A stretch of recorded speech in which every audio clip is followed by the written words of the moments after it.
Nababanggit yung pangalan ninyo bilang possible running mate ni VP Inday sa 2028. Ano sa tingin ninyo? Naku naman, Atty. Tracy. Gano? Alam mo ba naman, Ano sa... I am only a 7-month senator of the Republic. Sir, You might be, parang CPRD nga. pinakakain mo ako ng solid na eh. Alam mo, infant pa ako eh. Solid ba pakakain mo sa infant? Sir, CPRD nga mayor, naging presidente. O, nag-congressman siya saglit. Pero yung last na position niya, mayor, tumalo ng presidente. Yung aking mandate as senator, di ba? 7 months pa lang ako. Di ba? Am I not chewing something na masyado namang... So are you saying that you will not accept?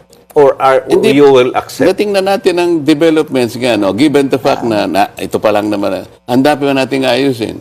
Are you forgetting the nightmare of the flood control scandal?